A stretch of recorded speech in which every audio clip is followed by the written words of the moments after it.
उसके साथ वो रिश्ता, और वो रिश्ता कैसे बना? वो लहू से।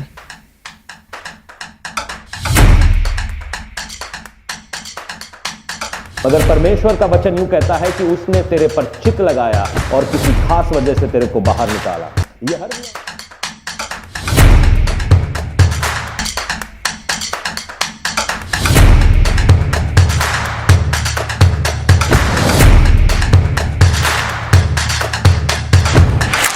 मरियम और उसकी बहन मार्था के गांव बेथनिया का लाजर नामक का एक मनुष्य बीमार था। ये वही मरियम थी जिसने प्रभु यीशु पर इत्र डालकर उसके पांव को अपने बालों से पोंछा था। तो इसका मतलब ये कनेक्शन है, और आपको मालूम चलता है लाजर, मरियम और मार्था का क्या रिलेशनशिप है प्रभु यीशु के साथ।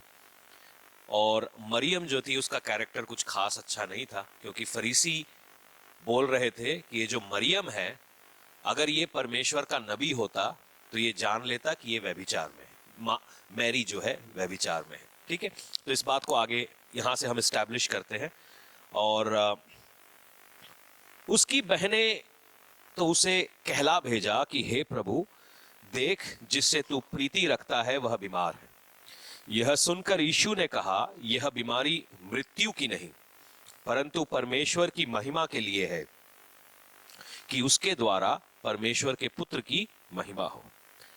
आप अगर चाहते हैं तो इसको अंडरलाइन कर सकते हैं कि यह बीमारी मृत्यु की नहीं, ये सिचुएशन मृत्यु की नहीं, ये जो कंडीशन, जो हालात, जो डिप्रेशन, जो ऑपरेशन में आप फंसे हो, ये मृत्यु की नहीं, बल्कि इसलिए है कि परमेश्वर की महिमा को प्रकट कर सके। थोड़ा अपने हालातों को देखने का जो आपका नजरिया है उसको थोड़ा सा हम चेंज करेंगे। ठीक है। यीशु मार्था और उसकी बहन और लाजर से प्रेम रखता था। फिर भी जब उसने सुना कि वह बीमार है तो जिस स्थान पर था वहां 2 दिन और ठहर गया। इसके बाद उसने चेलों से कहा, आओ हम फिर यहूदिया को चलें। चेलों ने उससे कहा कि हे रब्बी, अभी तो हम यहूदिया तुझ पर पथराव करना चाहते थे, यहूदी तुझ पर पथराव करना चाहते थे, और क्या तू फिर भी वहां जाता है? यीशु ने उत्तर दिया, क्या दिन के 12 घंटे नहीं होते? यदि कोई दिन में चले तो ठोकर नहीं खाता, क्योंकि इस जगत का उजियाला देखता है, परंतु यदि कोई रात में चले तो ठोकर खाता है, क्योंकि उसमें प्रकाश नहीं। उसने ये बातें कही और इसके बाद उनसे कहने लगा कि हमारा मित्र लाजर सो गया है, परंतु मैं उसे जगाने जाता हूं। तब चेलों ने उससे कहा कि हे प्रभु, यदि वो सो गया है तो स्वस्थ हो जाएगा। यीशु ने तो उसकी मृत्यु के विषय में कहा था, परंतु वे समझे कि उसे नींद से सो जाने के विषय में कहा था। जब आप ओवर स्मार्ट लोगों के से घिरे होते हैं तब ऐसी बातें होती हैं। मैं कहता कुछ हूं, वो समझते कुछ है। तो ये यीशु की प्रॉब्लम थी। मतलब अत्यंत ज्ञानी लोगों के साथ वो घिरा हुआ था। वो कहता सो गया, वो कहते सो गया तो ठीक हो जाएगा, रहने दो।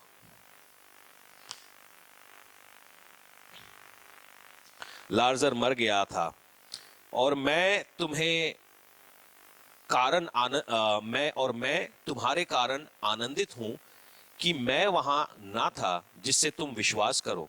परंतु अब आओ हम उसके पास चलें।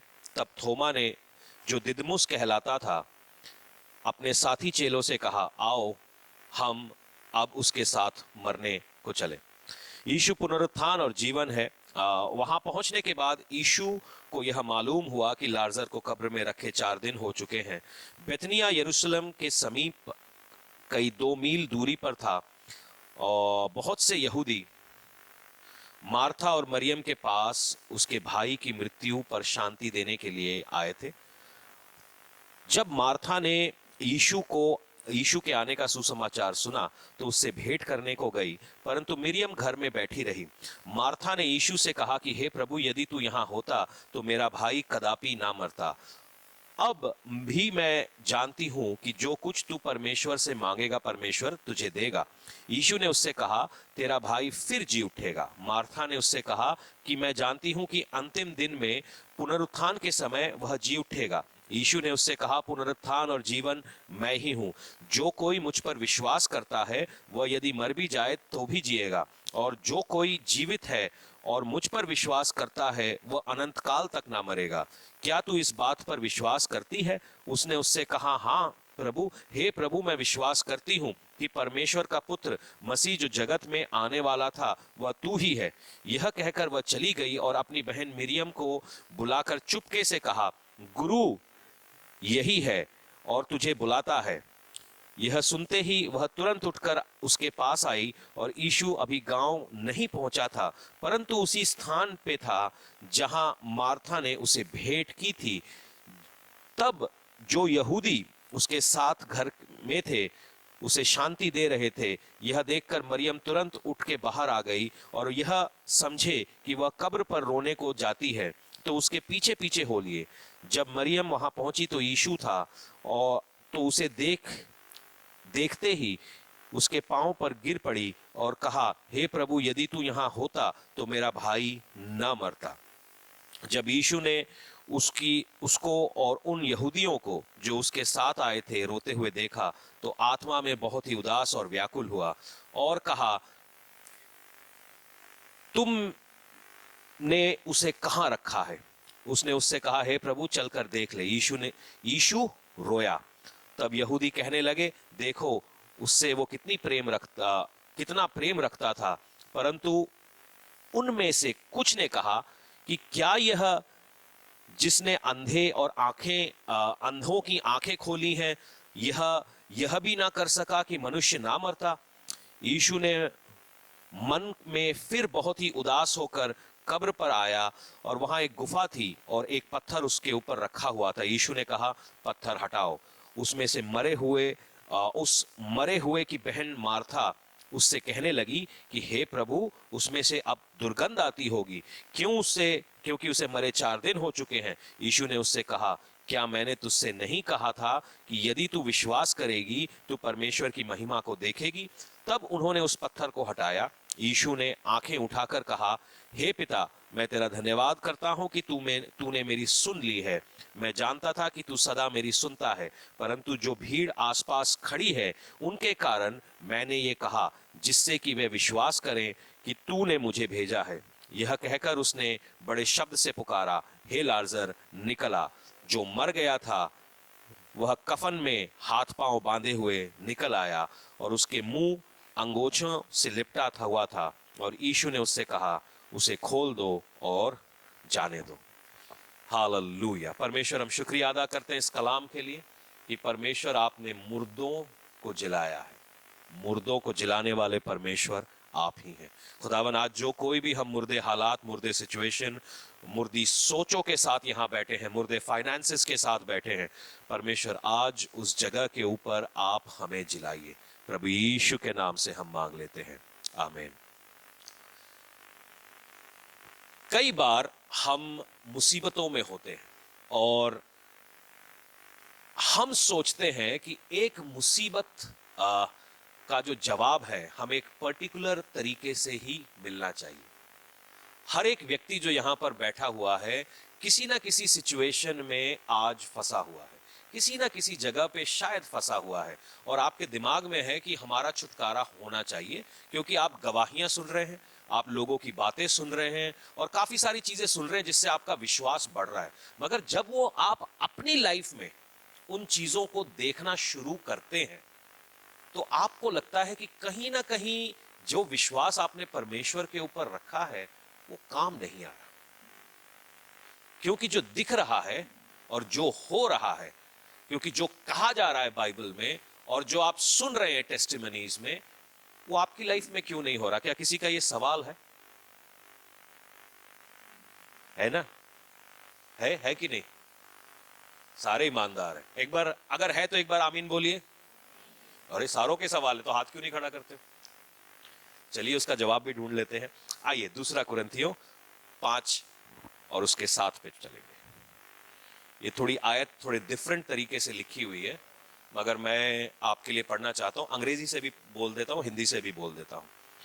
कलाम यूं कहता है, क्योंकि हम रूप को देखकर नहीं चलते पर विश्वास से चलते हैं।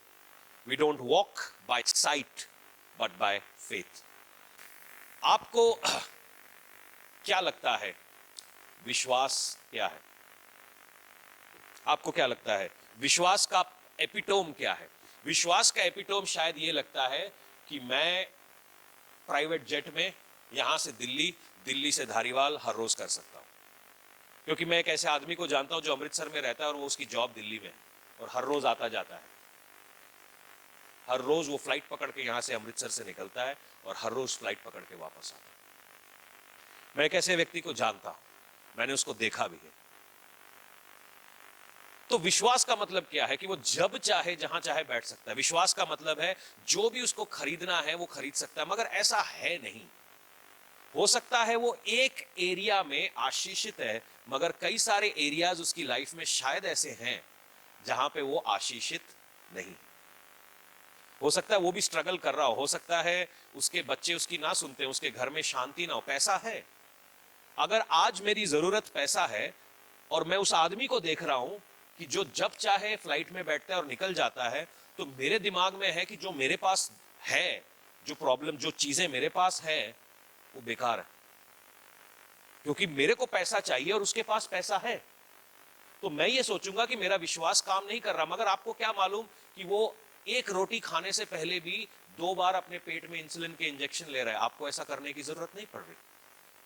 आप खाली उसका एक हिस्सा देख रहे हो कि वो फ्लाइट में बैठ के अमृतसर से दिल्ली चला जाता है, मगर आप उसका दूसरा हिस्सा नहीं देख रहे कि उसको एक रोटी खाने से पहले भी 2 इंसुलिन के इंजेक्शन अपने पेट में डालने पड़ते हैं। आशीषों के मायने और आशीषों की परिभाषा हर सीजन में अलग होती है। मेरी बात आप समझ रहे? शायद ये थोड़ी गहरी बात है, इसको थोड़ा ठंडे सांह के साथ लो, आपको समझ आएगा कि मैं क्या कहना चाह रहा हूं। अब जब वो आपको देखता है जिसकी जेब में लबालब पैसे भरे हुए हैं, जो अपने हाथ में 1 करोड़ रुपया रख के चलता है, और वो आपको देखता है छोले कुलचे खाता हुआ, तो उसको अपने बैग से नफरत हो जाती है। मेरी बात आप समझ नहीं रहे? वो सोचता है ये किसी काम के नहीं है अगर मैं अपने मुंह में वो छोले कुलचे अपने मुंह में ना रख पाऊं, क्योंकि हर आदमी रोटी के लिए काम करता है। अब वो ये सोच रहा है कि मैं अपनी जगह चेंज कैसे करूं। आप सोच रहे हो आप अपनी जगह चेंज कैसे करूं। ये देखने का फर्क है। सुनिएगा, आपको क्या लगता है बाइबल कैसे आदमियों ने लिखी? मैं ये देखने का फर्क आया कैसे, मैं आपको समझाना चाहता हूं। आपको क्या लगता है बाइबल कैसे आदमियों ने लिखी?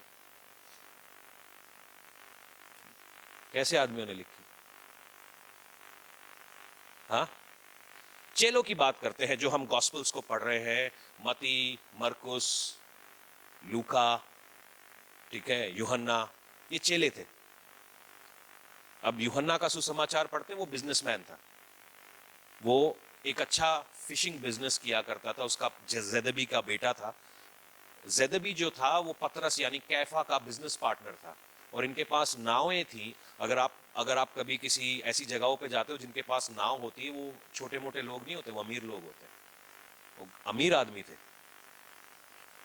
फेथ का मतलब आज के हिसाब से, जब हम यूट्यूब जनरेशन है, इंस्टाग्राम का जनरेशन है, कल रात को ही हम देख रहे थे कुछ लोग व्यूज पाने के लिए स्टूडियोज बुक करते हैं।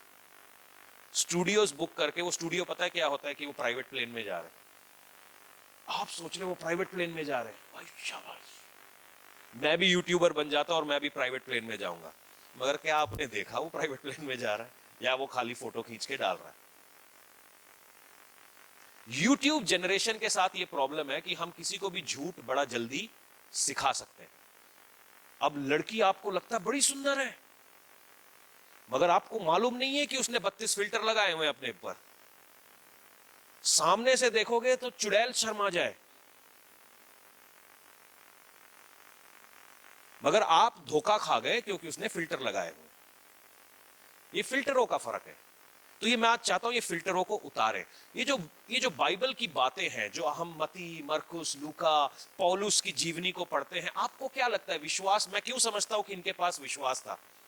विश्वास उनके पास इसीलिए था क्योंकि लोग उन्हें मारने को जा रहे थे। वो सब कुछ होने के बावजूद भी एक गरीब भिखारी की तरह घूम रहे थे। उनको कोई BMW नहीं दे रहा था, उनको कोई पैसे नहीं दे रहा था, उनको कोई अच्छा नहीं समझ रहा था, फिर भी उन लोगों ने ये बातें कही और इसके ऊपर खड़े रहे। इससे मैं ये जानता हूं कि ये विश्वास है। अगर आप बहुत सारे धर्म ग्रंथों को देखेंगे तो वो लिखने वाले कौन थे? वो राजे महाराजे थे। आप एसी कमरे में बैठकर बड़ी बड़ी बातें लिख सकते हो।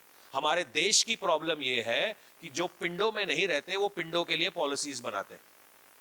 इसीलिए हमारा देश आज भी ऐसा है। जो कभी गांव के अंदर नहीं घूमा वो आज गांव के लिए बता रहा है कि सड़कें कैसी बननी चाहिए। आपको गांव पता ही नहीं है। आपको गांव पता नहीं है तो आप गांव के लिए चीजें कर नहीं सकते। इसीलिए आज भी 70% भारत गांव में रहता है और जो पॉलिसीज बनाते हैं वो शहर में रहते हैं। आप कभी ध्यान से देखिएगा, बंबई, कलकत्ता, मद्रास, दिल्ली ये इतने अच्छे क्यों हो गए? क्योंकि जो शहर में रहते हैं उन्होंने उसके लिए पॉलिसीज बनाई और वो कामयाब हुए। और हमारे गांव वाले वोट देके नारेबाजी करके वापस आ गए।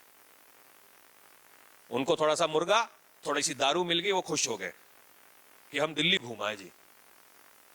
मगर उनको ये नहीं मालूम कि उसके दिल्ली घूमने के पीछे उनके आने वाली जो कौमें हैं वो रो रही हैं। विश्वास मुझे कैसे मालूम चला कि ये लोग मरते रहे, पीटा गया, मारा गया, उल्टे सलीब पर टांगा गया, मतलब इनके साथ दुर्व्यवहार जितना आप समझ सकते हो वो सब किया गया, फिर भी ये खड़े रहे। आजकल हम देखते हैं अपोस्टल जी, प्रॉफिट जी, पास्टर जी के पास सब कुछ है, 4 गनमैन भी हैं। पौलुस जी के पास कुछ भी नहीं था, जबकि वो एक रोमी सिटीजन था, उसके पास कुछ भी नहीं था। मतलब लोग उसको 2 बार अधमरा करके छोड़ गए, इतना उसको मारा गया। फिर भी वो खड़ा होता है, डस्ट करता है, कहता है फिर लिखूंगा, फिर सुसमाचार प्रचार करता है। तो आदमी का दीवाना होना बड़ा जरूरी है। ये विश्वास की सच्चाई मेरे को अपने आप से नहीं पता चली। मेरे को जब मैं इनकी नजरों में अपनी आंखों का फिल्टर मैंने हटाया और इनकी आंखों से देखा, तब मुझे मालूम चला कि विश्वास है। क्योंकि इनको मिला कुछ भी नहीं। अगर आप सोचे कि पौलुस को कोई बड़ा बिल्डिंग मिल गई होगी, नहीं मिली। उसके जो इंजील है वो पता है कैसे लिख रहा था? वो रोमी जो जेल में थे ना, रोमी जो साम्राज्य था वो ऐसा करता था कि आपकी बेइज्जती की जाती थी। उसको ड्रेन के अंदर, जिसके अंदर मनुष्य का मल जाता है, उसके अंदर पौलुस को डाला जाता था और उसके हाथ ऐसे बांध दिए जाते थे। और लूका बाहर बैठा रहता था, पौलुस इंजील लिख रहा था। तो इफिसियों, गलातियों की जो इंजीलें हैं उसने वो गंध में से लिखी कि गंध, सारे शहर का गंध एक जगह पर आ रहा है और पौलुस वहां पे बांधा हुआ है। और सुसमाचार आपको ये जो आप पढ़ रहे हैं ये वहीं से मिला है।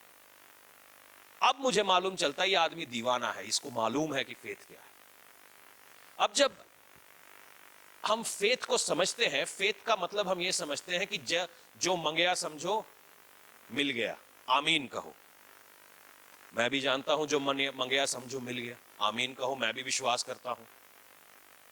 मगर क्या अभी मिल गया? क्या अभी मिल गया? क्या आने वाले थोड़े समय में मिलेगा? विश्वास का मतलब यह नहीं है कि तुमने बटन दबाया, लोगों को लगता है कि प्रभु यीशु मसीह डोमिनोज का पिज्जा डिलीवरी बॉय है। ए टिंग टिंग टिंग, ईशो इधर आ। क्योंकि ऐसा प्रचार किया जाता है, ऐसा प्रचार किया जाता है।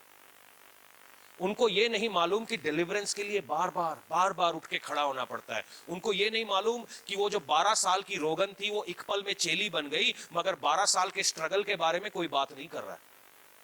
वो जो 12 साल वो अपने विश्वास को थामे रही, उसकी बात कोई नहीं करता है। और मैं आज इसी के साथ थोड़ा सा मैं राफ्ता नहीं रखता, वाकफ नहीं हूं मैं इस बात से, क्योंकि जो हो रहा है और जो यूट्यूब पे दिख रहा है, 2 अलग अलग चीजें हैं।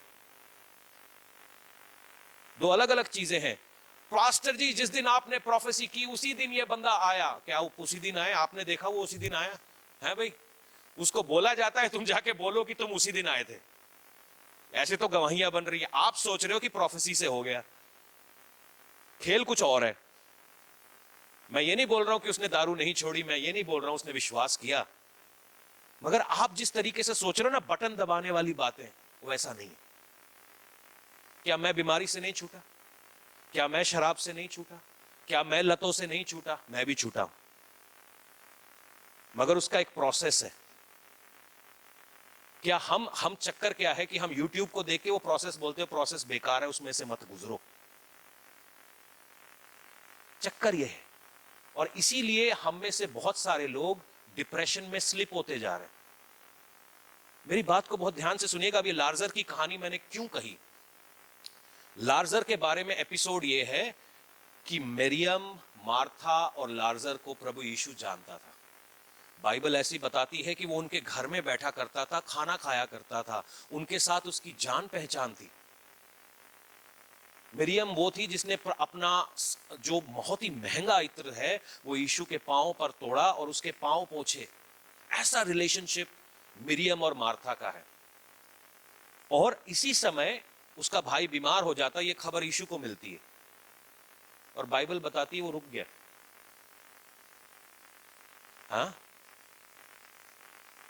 जैसे ही उसको खबर मिली कि लार्जर बीमार है, यीशु रुक गया।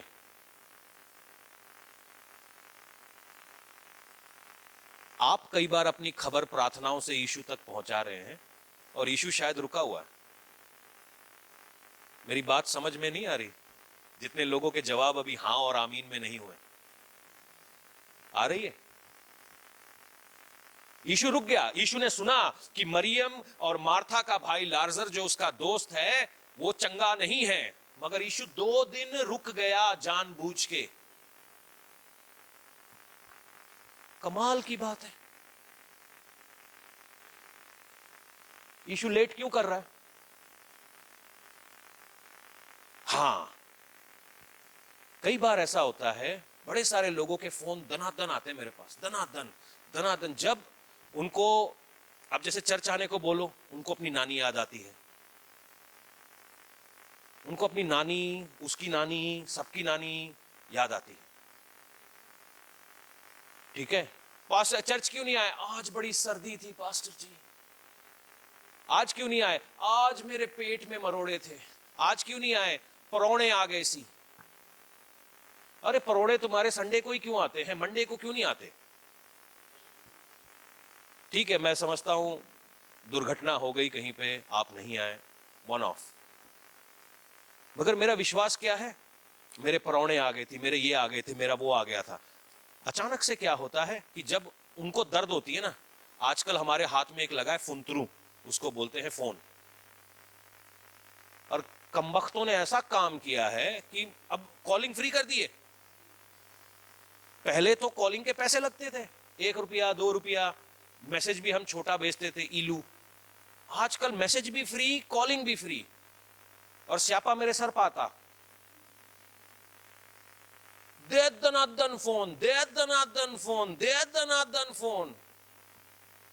मैं कभी नेहा को बोलता हूं कि मैं मरने भी जा रहा हूं ना, इनके फोन आएंगे। मैंने कहा अभी ना, मरना कैंसल, फोन उठाओ पहले।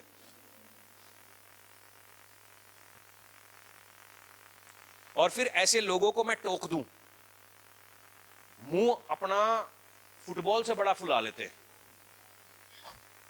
और गायब हो जाते चर्च से। मैं उनको खुला बोलता हूं, मुझसे झगड़ा करके जाया करो, यहां आपस में हम मुक्केबाजी करेंगे और फिर चर्च छोड़ो, ताकि ना तो आप वापस आ सको ना मैं आपको देखूं। मैं इतना गलत आदमी हूं तो मत आओ, क्योंकि मैंने उनको टोक दिया कि आप ये गलती कर रहे थे, और फिर 6 महीने बाद वापस आ जाते हैं वो, क्योंकि उनको पता है फ्री का पंगा कौन पालेगा। फ्री का तेल कोई नहीं देता यहां पे, मैं देता हूं। मैं झगड़ा करके जाओ, बढ़िया से जाओ, दंगल करो मेरे साथ आके, आई एम नो प्रॉब्लम, मगर जो करो ईमानदारी से करो। अगर मैं किसी से प्यार करता हूं ईमानदारी से, आप भी झगड़ा करो तो ईमानदारी से करो। यही प्रॉब्लम है सबकी कि यीशु आया नहीं, यीशु आया नहीं। अब ध्यान से देखिए, यीशु वहां पर बैठ गया और उसने लार्जर को मरने दिया, और उसके आजू बाजू भी जो चेले थे ना, वो भी इंटेलिजेंट थे, एक से बढ़िया एक। आप किसी को बोलोगे कि सुनो वीर जी काम ऐदा होना है, उसने अपना दिमाग जरूर लगाना। ये हमारे चर्च की खास बात है। मैं बोलूंगा देख लाइट वहां लगनी है, कहता ना जी ना, लाइट यहां ही लगेगी। मैंने कहा तूने यहां क्यों लगाई? पास्टर जी अच्छी लग रही थी। मैंने कहा लाइट वहां लगनी है। बोले तेरे अच्छे लगने से नहीं, मेरे लगने से, क्योंकि अभी तक मैं पास्टर हूं यहां का, जब मैं रिजाइन करूंगा तब तुम लगाना। मगर मैंने बोला लाइट वहां लगनी तो वहीं लगनी है, मगर उसमें अपना मतलब एंगल है। लार्जर्स हो गया, वो लार्जर्स हो गया, पाजी चंगा हो गया, तानू चांदी की लोड़ है, चलो दूसरी तरफ चलिए। और आपके आजू बाजू भी सिनिकल मतलब ऐसे लोग होते हैं जो क्या कहते हैं, what do you call cynical in Punjabi, मतलब आप जाओगे ना, चलो चलते हैं प्रेयर करने से की होना है आपके साथ ही है, आपकी टीम में ही है, कुछ नहीं होना होता यार। वो ऐसा ही एक उनके पास थॉमस था। थॉमस कहता है चलो यहूदिया चलते हैं, क्योंकि वहां पे मरना तो है ही है, चलो वहां जाके ही मर लेते। तो ऐसे लोगों के साथ प्रभु यीशु घिरे हुए थे। मजेदार बात है कि वो यहूदिया को पहुंचते हैं, जहां पर उनके ऊपर पथराव होने को, इसलिए मैंने आपको ये जो सुसमाचार है यहां से उठा के सुनाया कि लाजर मर गया। अब बेसिकली एक होपलेस सिचुएशन है कि वहां जाके कुछ नहीं होने वाला। हमारे विश्वास के साथ भी यही होता है। हम सोचते हैं कि प्रभु ने 12 बजे तक जवाब देना है, अगर वो 12 बजे तक जवाब नहीं दे रहा है तो मैं 12:01 पे अपना काम कर लूंगा, और इसीलिए कहीं ना कहीं हम फेल हो जाते हैं। हम सिचुएशन की तरफ इतना देख रहे हैं कि हम परमेश्वर की ओर देखना भूल जाते हैं। अच्छा है क्योंकि आप परमेश्वर की सूरत और सीरत में बनाए गए हैं, और हमारे अंदर इमोशंस हैं, हमारे अंदर इमोशंस हैं। आपका डर एक इमोशन है, आपका गुस्सा एक इमोशन है, आपकी खुशी एक इमोशन है, आपका दुखी होना एक इमोशन है। ये सारे इमोशंस हैं। परमेश्वर आत्मा है, और जो कुछ भी उसने सिरजा है वो आत्मा में सिरजा है, और जो आखिरी आत्मिक जो स्पिरिचुअल बीइंग उसने बनाया वो थे आप। मगर आप आत्मा के साथ साथ शरीर भी हैं, और आपके अंदर एक प्राण भी है जिसके अंदर इमोशंस हैं। कई बार आपका विश्वास जो है आपके इमोशन के बोझ के नीचे दब के मर जाता है। कई बार ये वचन कहता है कि परमेश्वर के ऊपर तेरी नजर किसके ऊपर होनी चाहिए?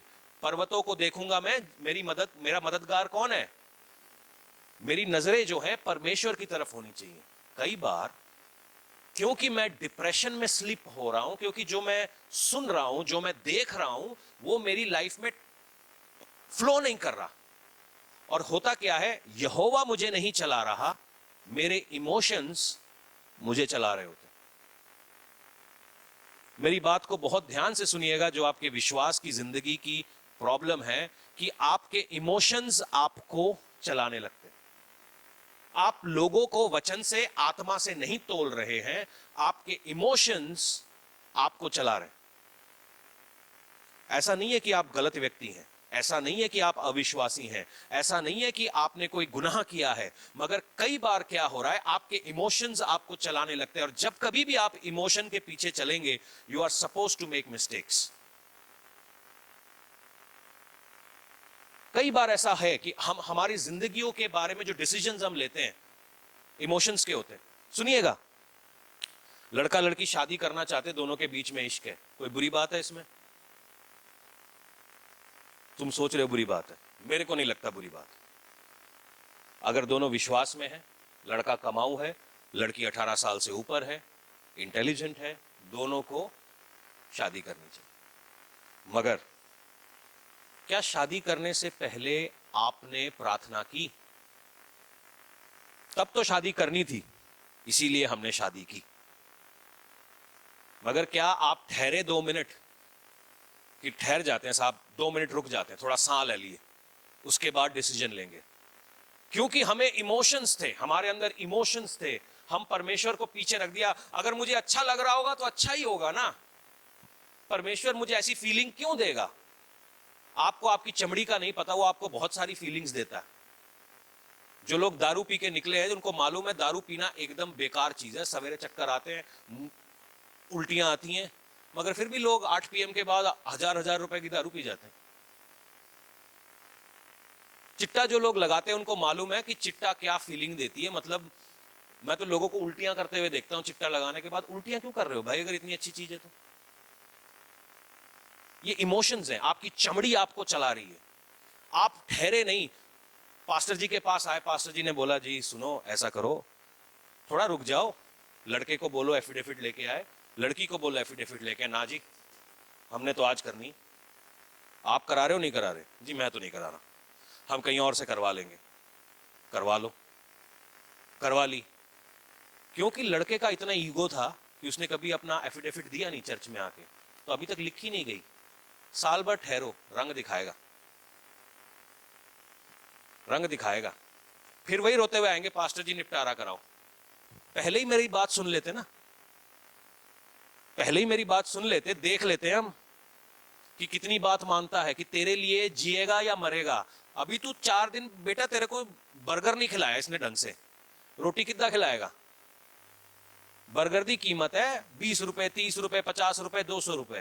रोटी की कीमत है, तेरे कपड़े उठाने की कीमत है, तेरे को घर में सेफ रखने की कीमत है। तू अभी एक बर्गर खा के अपनी जिंदगी का फैसला करने चली है। हमने बाल ऐसे नहीं गायब किए, क्योंकि इमोशंस हैं। पास्टर जी आपको पता नहीं है मैंने टैटू बनवा लिया उसके नाम का। हाँ बना लिया बेटा, कोई बात नहीं। देख ये टैटू में जैसे जितनी गोल गोल घुमाए ना, तेरे तेरे बाल पकड़ के नहीं घुमाए उसने तेरे को। थोड़ा वेट कर, वेट कर, क्योंकि उस समय इमोशन था। इमोशन में शादी कर ली, उसके बाद फिर इमोशन आया, इमोशन में शादी तोड़ दी, फिर इमोशन आया, इमोशन में दूसरी शादी कर ली। इमोशन है, इमोशन से चल रहा है सब कुछ, कलाम से नहीं चल रहा, वचन से नहीं चल रहा। कितने लोग जो शादी कर रहे हैं, मैं आज उनसे बोलता हूं क्या आपको कंफर्मेशन मिली कि ये लड़का ये लड़की मेरे लिए है? बस हमें अच्छा लगा हमने कर ली, हवा को भी अच्छा लगा वो फल उसने खा लिया। इमोशंस, हम इंतजार नहीं कर रहे, हमारे इमोशंस हमें चला रहे हैं, क्योंकि हमें जो जवाब चाहिए था वो नहीं मिला। कई बार जिंदगी में, आपकी जिंदगी में ऐसे, मैं जब काम कर रहा था एक जगह पे, मेरा जो वर्क लाइफ था वो बहुत ही एक मुश्किल पड़ाव में था। तो जब मैं परमेश्वर के पास, मैं अपने पास्टर जी के पास गया, मैं कहा जी पास्टर जी बड़ा मेरे को काम पे परेशान कर रहे हैं, मैं ना नौकरी छोड़ना चाहता हूँ। तो मेरे पास्टर जी कहते हैं नहीं नौकरी नहीं छोड़नी, यहीं रुकना है तुझे अगले 2 साल और। मैंने कहा 2 साल मैं 2 दिन ना रह पाऊँ यहाँ पे? वो संडे को चर्च नहीं जाने देते मुझे, कहते काम पे आओ। कहता तू तेरे को अगले 2 साल रुकना है। मैंने कहा अच्छा जी, मगर मैं तो मैं हूँ, जैसे आप लोग सोचते हैं। मैंने सारे जगह पे अपना बायोडाटा भेज दिया, मैं कहा जी नौकरी दिलवाओ। जैसे ही बायोडाटा मिला लोग फ़ोन करने लग गए, लोग फ़ोन करने लगे, इंटरव्यूज़ लाइन अप हो गए। कुछ लोगों ने मतलब 2 गुना 3 गुना 4 गुना सैलरी पे मुझे बुला लिया। मैं यार चौड़ी, मतलब छाती मेरी ऐसी हो गई शर्ट में ना आए। मैं पास्टर जी के पास नाचते नाचते गया, मैंने कहा ये देखो वो आया है, ऑफर लेटर आया है, 4 गुना सैलरी दे रहे हैं। मेरा पास्टर कहता है नहीं जाना। बंदा ही गलत है, ये चाहता नहीं मैं तरक्की करूं। फिर मैं मतलब अब अंकल बोल रहे हैं तो मैंने मना कर दिया कि मैं नहीं आ सकता। मजेदार बात है सुनना, तो वो फोन कर रहा मेरे को वहां का एमडी कि तू क्यों नहीं आ रहा हमारी कंपनी में, पैसे मैं तेरे को 4 गुना दे रहा हूं। मैंने कहा परमेश्वर ने ना मुझे मना किया है। फोन रख के मैं बंद करके भाग गया। बात सुनना मेरी, 2 साल हो जाते हैं मैं उसी कंपनी में हूं। जो बंदा मेरा इंटरव्यू ले रहा था ना, वो मेरी कंपनी ज्वाइन कर लेता है। कहता कौन से परमेश्वर को जानता है तू? मैंने कहा मेरे परमेश्वर का नाम यीशु मसीह है। समझे मेरी बात को? इमोशंस काबू में रखो। ये कोरोना जो गया ना, ये बड़ा, मैं कल रात को सोच रहा था, ये कोरोना बड़ा अजीब समय गया और अच्छा भी गया। अजीब इसलिए गया कि मेरे से यंग लड़के जिनको मैं जानता था, मेरे जूनियर्स थे, टैलेंटेड लोग थे, वो सो गए। 2 लड़कों को मैं पर्सनली जानता हूं जो कोरोना में मर गए। मेरे से यंग थे, एक मेरे से 5 साल यंग था, एक मेरे से शायद 3 साल यंग था, वो दोनों मर गए। एक कपल को भी मैं जानता था, एक लोगों ने कोरोना में बिजनेस स्टार्ट किया।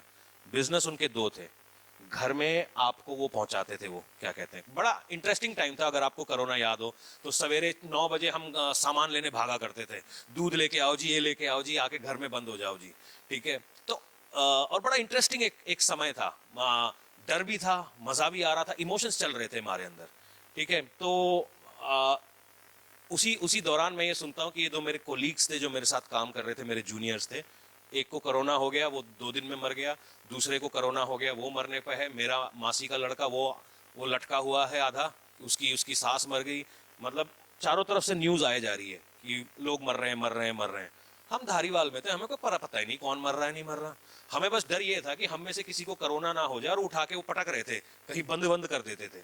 मैंने कहा ये नहीं होना चाहिए, अगर किसी को कोरोना वरोना हो गया ना तो मैं दरवाजे बंद कर दूंगा और बताएंगे नहीं किसी को क्या हुआ, नहीं तो हमें हमारे बच्चों से अलग कर दिया जाएगा। तो ये हमारे अंदर डर था, ठीक है। और उससे मजेदार बात है, मैं उससे 6 महीने पहले परमेश्वर ने मुझे दिखा दिया था और मैंने बोल भी दिया था कि ऐसा होने वाला है। मुझे ये नहीं मालूम था कि कोरोना होने वाला है। मुझे दिखा कि लोग रोडों के ऊपर दौड़ रहे हैं, और जो कि हुआ। एक परिवार था जो हमारे साथ टच में था बंबई से, और वो रेल की पटरी से वापस बिहार आ रहे थे, और उस परिवार को शायद न्यूज भी बनी थी कि 7 लोग रेल के नीचे मर गए, और उनमें से एक लड़की को हम आज भी ढूंढ रहे हैं कि वो लड़की है कहाँ। तो ये सारी बातें परमेश्वर ने पहले दिखा दी थी, मगर मुझे ये नहीं पता था कि ये कोरोना है। और जब ये हो रहा था, हमें मालूम होने के बावजूद भी एक अजीब सा फियर था हमारे अंदर, और हम उस फियर के साथ ऑपरेट कर रहे थे। मगर जैसे जैसे समय खत्म होता गया ना, वो डर सा अंदर से निकल गया, पता नहीं कैसे। क्योंकि शायद हम परमेश्वर को पहला स्थान, याद होगा हम लोगों के घर जाया करते, गए थे हम लोग वो राशन रूशन देने, वो डर अचानक से गायब सा हो गया, और उस डर की जगह विश्वास ने लिया। मैं अपनी बेटी का बचपन बड़े मजे से देख पाया। एलिशा छोटी थी तो वो बचपन में बड़े मजे से देख पाया, क्योंकि मैं घर पे रहता था। प्रभु का धन्यवाद है, क्योंकि बहुत सारे बाप वो देख नहीं पाते, मैं देख पाया कोरोना की वजह से। ये इमोशंस हैं, हम क्या करते हैं, इमोशंस को ना बड़ा ही अलग तरीके से, अगर आपके इमोशंस आपके वचन के हिसाब से नहीं चल रहे, आप फंस जाओगे। यीशु मसीह गांव में आया है लाजर के मरने के बाद। अब एटीट्यूड देखो मिरियम का, जिसने पांव के ऊपर बोतल फोड़ दी और उसके पांव पोंछ रही थी, वो मिरियम घर से नहीं निकलती। जो यीशु के कदमों पर बैठी हुई थी, वो घर से तक नहीं निकलती, वो अपने घर में बैठी हुई है, मार्था मरियम के पास है। मेरी बात आप समझे नहीं? क्योंकि मेरे हिसाब से नहीं हुआ ना, तो शायद मेरी वर्शिप में दम नहीं था। ओ यार, इतनी में तो कुर्सियां तोड़ देते हैं लोग। हम में से बहुत सारे लोग, क्योंकि मेरे हिसाब से नहीं हुआ, इसीलिए आज अपने घर में मुंह फुला के बैठे हैं। आपकी प्रार्थनाओं में वो असर नहीं रहा, आपके वचन पढ़ने में वो असर नहीं रहा, क्योंकि क्या रहा है, आपको मालूम है कि कुछ चीजें हैं जो शैतान आपके अंदर से निकाल रहा है। उनमें से एक है फेथ और होली स्पिरिट। ठीक है, मेरी बात को थोड़ा ध्यान से सुनना कि लाजर मरा कैसे? आप किसी को मरा हुआ कैसे घोषित करते हैं? जब उसकी सांस नहीं चलती। आप उसकी नब्ज देखते हैं, सांस नहीं चलती। परमेश्वर ने जब छठे दिन आदम को बनाया था, उसकी सांस, मगर फिर परमेश्वर आया और उसके नथनों में अपना सांस फूका, और आदम क्या हुआ? वही सांस आज भी हम ले रहे हैं। सुनिएगा, अगर आपके ऑक्सीजन का नाम ऑक्सीजन नहीं होके नाइट्रोजन होता, ऑक्सीजन को ऑक्सीजन नहीं बोलते, उसको हम नाइट्रोजन बोलते, तो क्या नाइट्रोजन अंदर लेने से आप मर जाते? नहीं मरते ना, बस नाम में चेंज है। शायद लोगों को यह समझ में नहीं आ रहा कि एक ही परमेश्वर है, एक ही आदमी को बनाया है और एक ही सांस वो लेता है। तुमने उसको विभाजित कर दिया है क्योंकि तुम इमोशनल हो गए हो। हमने उसको विभाजित नहीं किया क्योंकि हमें मालूम है अगर ऑक्सीजन को नाइट्रोजन बोलो, कार्बन डाइऑक्साइड बोलो, कार्बन मोनोऑक्साइड बोलो, तब भी वो जान ही देगा, वो जान निकालेगा नहीं। जो जान निकाल रहा है शायद वो ऑक्सीजन ना हो, क्योंकि जिसको तुम परमेश्वर समझ रहे हो शायद वो परमेश्वर आदमी के अंदर सांस फूकी और वो जीने लगा। एजिकियल को परमेश्वर एक दर्शन देता है कि वो एक ऐसी जगहों के ऊपर जाता है जहां पे हड्डियां हैं, हड्डियों का एक अंबार है। जब भी आपकी प्रार्थनाओं के उत्तर मिलने में देर होती है, सबसे पहला काम आप क्या करते हो? हौले हौले होता ही है, एक दिन में नहीं होता। आप थोड़ा सा बाइबल से हटते हैं, उसके बाद आप ऐसे बैठ के सवेरे प्रेयर कर रहे होते हैं, उसके बाद धीरे धीरे आप वचन से हटते हैं, उसके बाद धीरे धीरे आप स्लिप करते हैं। ये स्लिप है, स्लिप होना स्टेजेस में है कि आप जाके गलत काम जो आपने छोड़ दिए थे उसमें शामिल हो जाते हैं। ये स्टेजेस में होता है, एकदम से नहीं होता है, स्टेजेस में होता है। डिप्रेशन सा आने लगता है आपके अंदर, फिर हम क्या करते हैं? छुपे हुए पापों में घुस जाते हैं। जितने लोग विश्वास में कमी की वजह से, बहुत सारे लोग पोर्नोग्राफी में जाते हैं, गलत तस्वीरें देखते हैं, लड़के और लड़कियां दोनों। पहले आपको पोर्नोग्राफी ढूंढनी पड़ती थी, आजकल आपके हाथों में है। और क्या होता है? क्योंकि हम एक गलत तस्वीर को देख रहे हैं, हमारे दिमाग में एक गलत तस्वीर बन रही है और हम डिप्रेशन में जा रहे हैं। हम एक गलत चीज को सुन रहे हैं और हमको लगता है यीशु तो जवाब नहीं देता, हम डिप्रेशन में जा रहे हैं। क्या आपको मालूम है कि आपके सीजन आने पर आपको आपका जवाब पैकेज में लिपटा हुआ मिल जाएगा? तब तक आपका काम क्या है? अपने विश्वास को थामे रहो। मिरियम एटीट्यूड दे रही थी। जो मिरियम कल यीशु का पांव पोंछ रही थी अपने बालों से, वो एटीट्यूड दे रही थी, मैं नहीं जाती, भरा तो मेरा मर गया, हुण की है, मैं नहीं गल करनी, मैं नहीं जाना चर्च। परमेश्वर पे तो गुस्सा निकाल नहीं सकते, वो गुस्सा मेरे पे निकालते, क्योंकि परमेश्वर तो काबू में आएगा नहीं उनके। फिर वो क्या करेंगे? 4 आदमियों को और रोकेंगे, तू भी चर्च नहीं जाना, तू भी नहीं जाना, तू पहन नहीं है मेरी है। फिर यही लोग जब बीमार होते हैं, फिर बजते हैं मेरे फोन, ट्रर। फिर मैं कहता हूं मरना कैंसिल।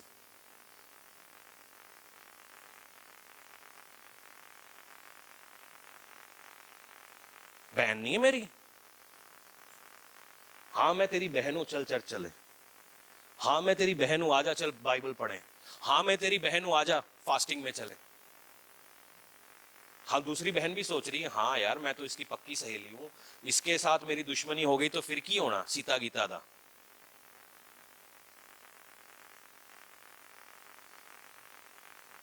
मार्था वापस मिरियम के पास जाती है, कहता है मालिक आया है, टीचर आया है। और मिरियम रोती हुई टीचर के पास जाती है। अब कहानी इसमें ना तो मार्था की है ना मिरियम की है, कहानी इसमें है बेचारे लाजर की, क्योंकि जो गवाही है वो लाजर की जिंदगी में है। मार्था मिरियम जो है ना, वो अगल बगल में ना, कई बार आपके घर में कोई प्रॉब्लम होता है, एक आंटी आती है आपके, वो आपकी पड़ोसन होती है शन्नो आंटी। शन्नो आंटी आके ऐसा रोती है, ऐसा रोती है, आपको मालूम है आपके आंसू कम पड़ जाएंगे। मैं एक्सपर्ट हूं बरियल में, मैं बरियल पास्टर हूं। मैं मेरी पहली मीटिंग जो थी वो किसी के बरियल में थी, जहां मैंने प्रचार किया था। तो उसके बाद से तो अब मैं दफनाओं में एक्सपर्ट हो चुका हूं। जो सबसे ज्यादा रो रही है, मैं जानता हूं वो कौन है, वो बुआ है। जो उससे कम रो रही है वो मासी है। मेरे को डिफाइन करने के लिए वहां से जो रोती हुई आ रही है ना, वो पक्का बटाले वाली बुआ है। मैं पक्का समझ लेता हूं बुआ कौन है, मासी कौन है, पड़ोसी कौन है। मेरे को बताने की आपको जरूरत नहीं है, मेरा एक्सपीरियंस इतना तगड़ा हो चुका है। तो ये जो रोने वाले हैं ना, ये कहां से आते हैं मुझे समझ में नहीं आया। यईर के घर में यईर की बेटी मर गई, लोग रो रहे थे। अचानक से यीशु कहता है ये तो मरी नहीं है, लोग हंसने लगे। ये कौन से लोग हैं? एक पल में रोते हैं, एक पल में हंसते हैं। कुछ लोग आपकी लाइफ में आपको ऐसे मिलेंगे जो आपकी परेशानी में आपसे ज्यादा रो रहे हैं, फिर अगले ही पल में वो दाल चावल खा रहे हैं, भूख लगी। मैं क्या यार, मैं पहली बार पंजाब में आया, कोई बंदा मरा पड़ा है, वहां मर्ग हो गई है, यहां दाल चावल बन रहे हैं। मेरी समझ नहीं लगी, मैं खाने आया हूं मर्ग पे आया हूं, मैं कि अलग अजीब जगह नहीं है। और वहां पे बंदा खा भी रहा है, वहां बंदा रो रहा है। अच्छा रो लेता हूं फिर। वो मैं क्या यार, कमाल दी जगह यार, डिसाइड करो, आप खाने आए हो, मर्ग पे आए हो, नाचने आए हो, क्या करने आए हो? मैं कंफ्यूज हो गया 2-4 मिनट, तो फिर मैं बाहर गया, मैं किसी से पूछने में ऐसे कैसे मरते हैं, मरने पे खाना कौन खिलाता है, अभी तो 10वें तक वेट करो। कहता नहीं जी, यहां तो अभी खिलाते हैं। तो इसीलिए हर कोई रोने वाला जो तुम्हारे आजू बाजू रो रहा है, जरूरी नहीं है तुम्हारा दोस्त है। अपने पड़ोसी को बोलो आंसुओं पे मत जाओ, मगरमच्छ के आंसू भी होते हैं। हाँ, अब ये रोने वालों की फौज मिरियम के पीछे पीछे। आपको क्या लग रहा है, रोने वाले क्या मतलब लार्जर में इंटरेस्टेड थे? अगर लार्जर में इंटरेस्टेड होते तो वो उसके मरने से पहले वहां पहुंचे होते और उसके लिए प्रार्थना कर रहे होते, मगर वो उसमें इंटरेस्टेड नहीं थे। तो वो लार्जर के मरने के बाद शो ऑफ करने आए थे। कई लोग आते हैं, आप जब हादसा हो जाता है शो ऑफ करने आते हैं। तो ये शो ऑफ वालों के बीच में यीशु मसीह खड़ा है और कहता है कहां गाड़ा भाई लार्जर को, गाड़ा कहां है, दिखाओ मुझे जगह। तो दिखाई जाती है, कहता पत्थर लुढ़काओ। उसकी बहनें बोल रही हैं, जो कल तक उसके ऊपर रो रही थी वो आज बोल रही हैं कि बदबू आएगी, मुझसे ना हो पाएगा, आई लव यू बट अब मैं ये बदबू नहीं झेल पाऊंगी। आई लव यू, मैं तुमसे प्रेम करता हूं मगर मैं तुम्हारी बदबू नहीं झेल पाऊंगी। यही बच्चा होता है जब वो कुछ नहीं कर पा रहा होता, माँ बड़े प्यार से उसका डायपर चेंज करती है। मगर कल को माँ को कुछ हो जाए, ये बच्चा कहेगा ना जी नर्स लेके आओ, मैं बदबू नहीं झेल पाऊंगा। समय का फर्क है। तो अभी दोनों बहनें खड़ी हुई हैं और कह रहे हैं जी पत्थर लुढ़काओ। पत्थर लुढ़काया जाता है। अब यीशु कह रहा है तो करना ही पड़ेगा, लुढ़काया जाता है। मजेदार बात है, यीशु लार्जर को बोलता है बाहर आ। लार्जर बाहर आ जाता है। मगर आपको मालूम है लार्जर बाहर कैसे आया है? किसके साथ? किसके साथ? किस चीज के जोर से बोलो ना। लोग सोच रहे आप बाहर नहीं आने वाले, मगर जब यीशु का टाइम आएगा और यीशु आपको बाहर बुलाएगा, वो कफन के साथ आप बाहर चलने लगेंगे।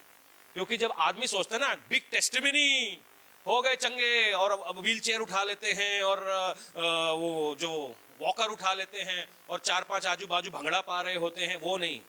कफन के साथ भी आप बाहर आ ही जाओगे। कफन के साथ भी मतलब जैसा आप सोच रहे हैं वैसा नहीं, मगर बाहर आ ही जाओगे, क्योंकि यीशु का वचन तुम्हारे ऊपर है। चाहे लंगड़ाते हुए, चाहे बेबी स्टेप्स में, चाहे जैसे भी, आप बाहर आ ही जाओगे।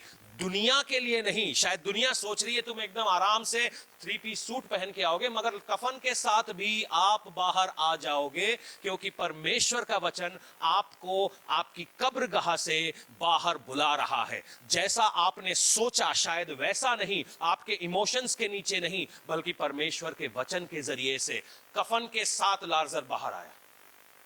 वही तो कहे हालेलुया। कफन के साथ ही आप बाहर आ जाएंगे। जिस चीज में उसको लपेट के रखा गया, और वो कफन ऐसे नहीं था, उसमें हल्दी, चंदन, नीम सब कुछ लगाया गया ताकि वो महके नहीं, और वो उसी के साथ बाहर आ गया। कहानी यहां पर खत्म नहीं होती। जब किसी के जिंदगी में चमत्कार होते हैं, आपको क्या लगता है? सब लोग खुश होते हैं? गदेसरीन में उस आदमी के अंदर से दुष्ट आत्मा निकली, ब्रांच चालू हो जानी चाहिए थी, हुई नहीं। बल्कि लोग कहते हैं निकल जी यीशु, निकालो यीशु को निकालो। यहां पर भी यही था। आप थोड़ी आयतों में आगे जाएंगे, कमाल की बात है। कैफस नाम का एक फरीसी था, वो कहता है यीशु को मारते हैं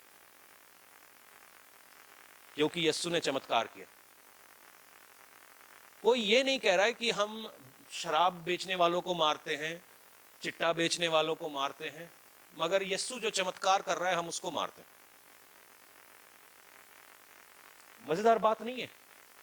आपका क्या लिया उसने? कुछ नहीं लिया। वो यीशु को मारने लगे और वहां से वो हट जाते हैं। कहानी यहां भी खत्म नहीं होती। अब वो लार्जर के पीछे पड़ जाते हैं। जितने लोग जीवन में सही में बचाए गए हैं, और ये कौन थे?